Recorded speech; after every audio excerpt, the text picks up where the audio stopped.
महाराष्ट्र शासन किंवा सगळे राज्य आणि केंद्र शासनाने एक नवीन नियम काढलेला आहे. तो आहे HSRPC नंबर प्लेट. हाय सिक्युरिटी नंबर प्लेट याला म्हणण्यात येतं. आणि ह्या हाय सिक्युरिटी नंबर प्लेट कशासाठी लावलेल्या आहेत तर वाहनांची सुरक्षितता अजून वाढावी, पोलिसांना चांगली मदत व्हावी, चांगले फाईन फाडता यावेत, कोणी जर चुकी केली तर लगेच पकडण्यात यावं, वाहन जर चोरीला गेलं तर ते लगेच मिळावं, यासाठी हा मिळालेल्या किंवा ही काढलेला नवीन कायदा आहे. त्यानुसार आता नवीन नंबर प्लेटवर गाडीवरती नवीन नंबर प्लेट बसवण्यात येणार आहेत. तर 2019 पासूनच्या ज्या काय नवीन गाड्या घेतलेल्या आहेत त्यासोबत ह्या नंबर प्लेट आलेल्या आहेत ऑलरेडी. पण ज्या काय जुन्या गाड्या आहेत त्यावरती आता ह्या नंबर प्लेट बसवायच्या.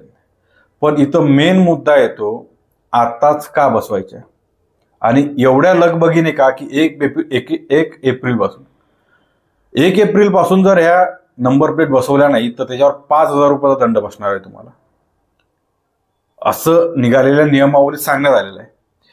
म्हणजे तुम्ही बसवायचाही जबरदस्तीने, नाही बसवला त्यावर तुम्हाला फाईन सुद्धा बसणार.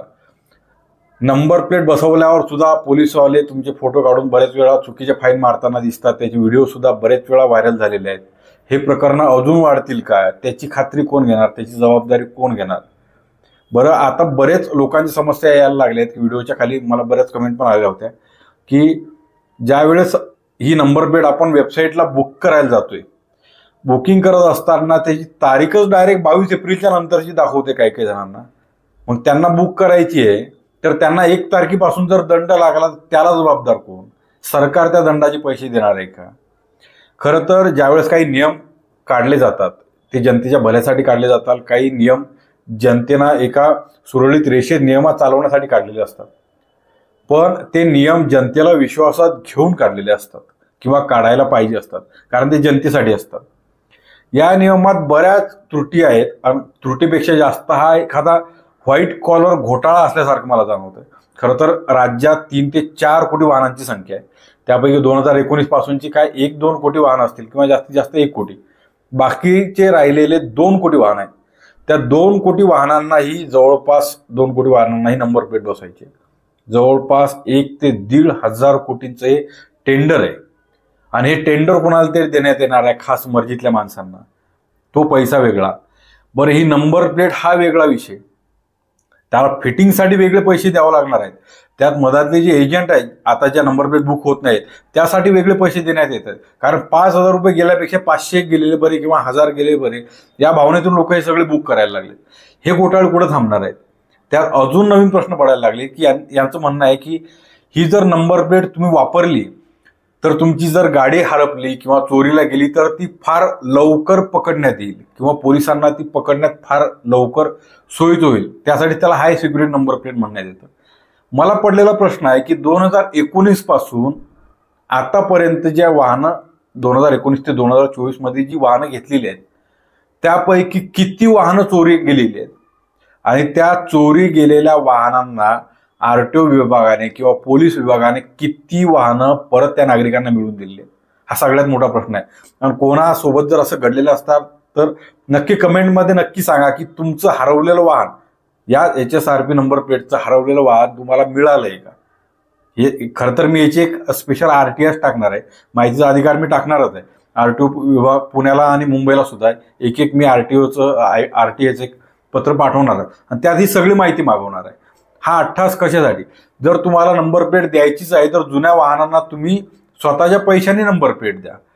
तुम्ही कुठल्या तरी लाडकी बहीण किंवा असल्या कुठेतरी फसव्या योजना काढताय, त्यातही त्या बायांना आता त्यात छाननी करून अर्ध्या बाया त्यात तुम्ही चुकीच्या ठरवताय, त्यांना पैसे मिळणार नाहीत. आणि ती भरपाई काढण्यासाठी कुठंतरी सरकारच्या तिजोरीत पैसा यासाठी अशा प्रकारच्या ज्या योजना आहेत त्या काढतात, जेणेकरून नागरिकांवरती फक्त टॅक्सेसचा भुर्दंड अशा योजनांच्या माध्यमातून पैसे उकळण्याची साधनंही तयार करण्यात येतात. यात एवढे घोटाळे तयार आणि हे व्हाईट कॉलर घोटाळे म्हणतात त्याला.